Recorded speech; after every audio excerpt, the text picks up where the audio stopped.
Bueno, un saludo cordial para todos. Vamos a analizar la actividad grupal de exposición. Soy el estudiante Freddy Pérez Ramírez del grupo 5 del curso Pedagogías y Didácticas Contemporáneas. Y para esta actividad vamos a analizar tres facetas. La primera fase vamos a analizar la matriz hacia una genealogía de la educación y la pedagogía. En este texto nos exponía tres partes importantes o indispensables en la construcción del término de educación, pedagogía y aún de didáctica. La primera fue en la antigua Grecia, cuyo principal exponente fue Protágoras, donde se tenía una idea de una educación asociada a la espiritualidad, asociada a conceptos y preceptos divinos y a la formación de individuos que respondieran a las necesidades de las ciudades. Aquí también se decía y se creía mucho sobre la predestinación de las cosas y que la ciencia estaba en manos de unos pocos para los cuales eran predestinados. En la época de la Ilustración se pretende acabar con la educación laica.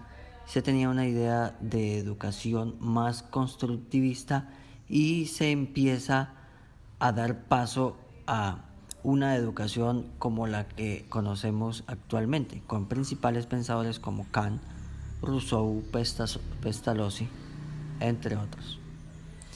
Y en cuanto a las pedagogías independentistas, que fueron la época de independencia en América Latina y Centroamérica, se tuvo en cuenta de una pedagogía liberadora, es decir, enfocar a la sociedad para que pensáramos libremente, sin temor a expresar nuestros pensamientos, ideas y opiniones, teniendo en cuenta y expresando que la pedagogía era el método por el cual los seres humanos podían expresar sus modos y pensamientos.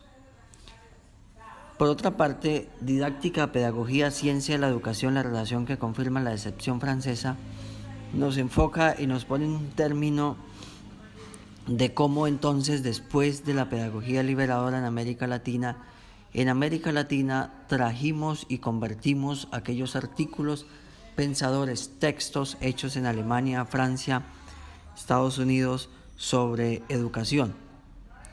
Se recalca la historia sobre la ciencia de la educación, cuya traducción original era la educación como una ciencia, y la traducción nos dio la ciencia de la educación y es lo que hoy en día conocemos.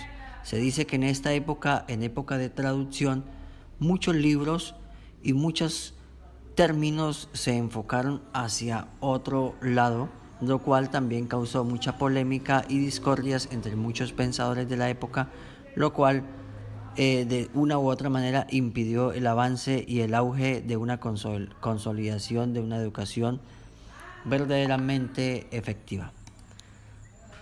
La historia nos habla de que en la antigua Grecia, antes de Cristo, la Ilustración, que fue hasta el siglo XVIII, y las pedagogías de liberación, que fueron desde el siglo XVIII, inmediatamente terminado la Ilustración. De hecho, en las pedagogías de liberación se tuvieron muy en cuenta lo que fue las ideas de algunos pensadores de la Ilustración, como fue Rousseau, quien dijo: se debe pensar en el presente y pasado más que en el futuro.